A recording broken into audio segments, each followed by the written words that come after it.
আজি ভাবিছোঁ শ'ল মাছ ভেদাইলতাৰ লগত বনাওঁ। এনেই সাধাৰণতে শ'ল মাছে মূলাই বেছিকৈ মিলে আৰু তেনেকৈ বনাই খাইছোঁ বাৰু। আজি এওলাই যাওঁতে শ'ল মাছ পালে 500 গ্ৰামমান হ'ব আৰু এয়া আনিছে, তাতে মই নিমখ হালধি সানি লৈছোঁ। এয়া মই এনেকৈ গোটেই মাছকেইকণ ভাজি লৈছোঁ। ভেদাইলতা আমাৰ বাৰীৰে ছিঙি আনি লৈছোঁ। এইখিনি মই এতিয়া ভালকৈ ধুই এটা মিক্সিত পেষ্ট এটা বনাই লওঁ। এয়া মই মাছখিনি ধুনীয়াকৈ ভাজি ল'লোঁ।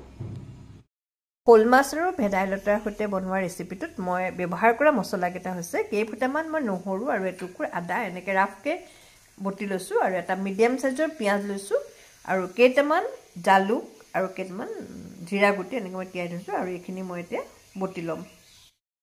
মই কেৰাহীখন গৰম হয়, ইয়াতে মই কেইটামান আজুৱাইন দিছোঁ আৰু এতিয়া মই ইয়াতে পিঁয়াজখিনি দি দিছোঁ। অকণমান ভাজি লওঁ। পিঁয়াজখিনি মই এতিয়া অকণমান ভাজি লওঁ।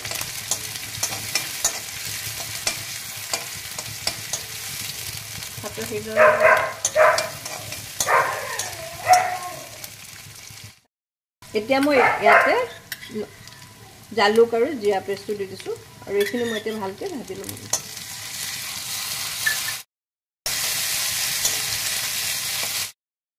এতিয়া মই মাজতে নহৰুখিনি দি দিছোঁ, নহৰু আদা পেষ্ট। এইখিনি এতিয়া এনেকৈ অকণমান ভালকৈ ভাজি ল'ম যাতে গোন্ধটো যায়, কেঁচা নহৰু। এয়া চব ভজা হৈ গৈছে। ইয়াতে মই এতিয়া এটা আলু সিজাই থৈছিলোঁ, আলুখিনি দিলোঁ প্ৰথমতে। আলুখিনি এতিয়া অকণমান ভাজি ল'ব লাগিব।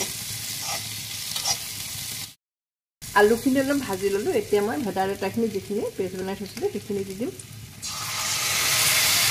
এনেকৈ লৰাই দিওঁ।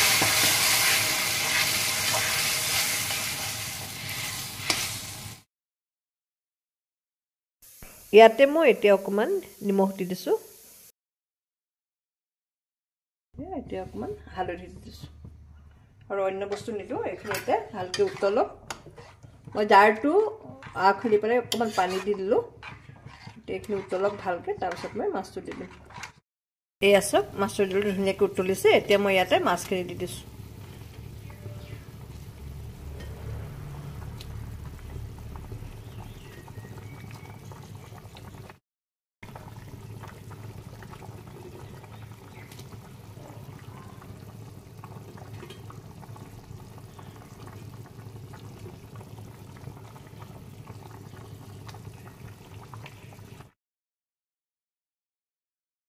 এয়া মই লাষ্টত অকণমান চেনি দিছোঁ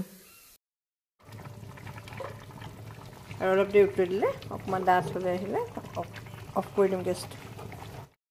এয়া চাওক মোৰ হৈ গ'ল বনাই, গেছটো অফ কৰি দিলোঁ। এতিয়া এটা পাত্ৰত কাঢ়ি দেখুৱাই আছোঁ আপোনালোকক। চাওক শ'ল মাছ আৰু ভেদাইলতাৰ ৰেচিপিটো বনাই হৈ গ'ল। আচলতে এনেকৈ ভেদাইলতা মাজে মাজে খাবও লাগে আৰু ভেদাইলতাৰ ঔষধি গুণটোতো মই ক'বই নালাগে, সকলোৱে জানেই। কিন্তু কিছুমানে ভেদাইলতাৰ কেঁচা গুণটো থকাৰ বাবে অলপ বেয়া পায়, কিন্তু এনেকৈ বনাই খালে তাৰ গুণটো নাইকিয়া হয়। তেতিয়াহ'লে আজিলৈ বাই বাই। আৰু যদি ভিডিঅ'টো চাই মোৰ ভাল পায় অনুগ্ৰহ কৰি এটা লাইক কৰিবলৈ কিন্তু নাপাহৰিব।